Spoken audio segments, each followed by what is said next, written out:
बिस्मिल्लाहिर्रहमानिर्रहीम। अस्सलाम वालेकुम डियर स्टूडेंट्स। इंग्लिश ग्रामर का एक और सबक और मैं हूं मोहम्मद इकबाल। आज का हमारा सबक शुड से मुताल्लिक है। इससे पहले हम शुड के इस्तेमालात पढ़ चुके हैं। यानी शुड चाहिए के माने में इस्तेमाल होता है, लेकिन इसकी कई सूरतें हैं और बाज़ सूरतों में इसके साथ कुछ और अल्फाज भी लगते हैं। मसलन इसके साथ बी लगता है या इसके साथ हैव और थर्ड फॉर्म लगती है।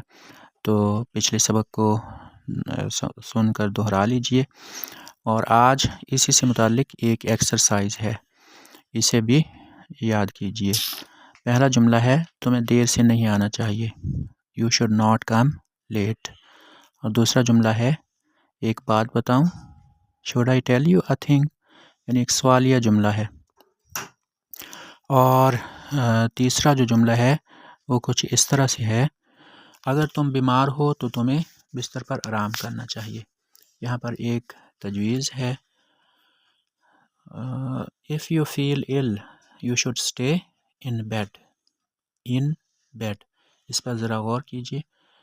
ऑन बेड नहीं कहेंगे, इन बेड कहेंगे।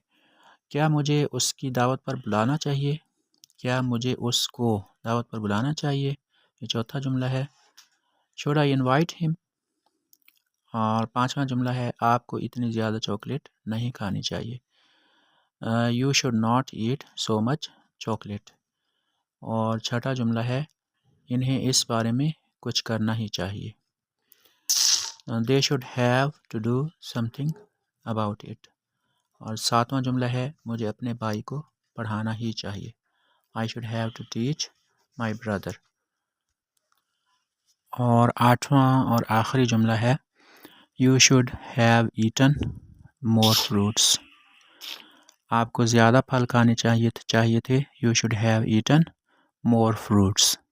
ये आठवां जुमला उर्दू का और इंग्लिश का, यानी हमने उर्दू जुमलों का इंग्लिश में तर्जमा किया है, हमने शुड का इस्तेमाल सीखा है। यानी अगर इस तरह के जुमले हों, हमने उनकी इंग्लिश बनानी हो, ये मफ़हूम हो और हमने इंग्लिश में ये मफ़हूम कन्वे करना हो, बताना हो, समझाना हो, तो कैसे हम बोलेंगे।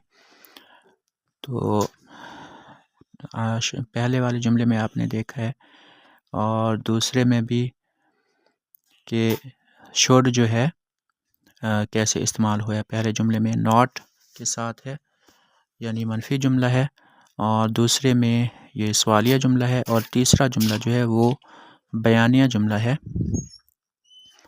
इसी तरह से अगला जुमला सवालिया है, अगला बयानिया है, फिर अगले दो जुमले सारे जुमले ही बयानिया हैं।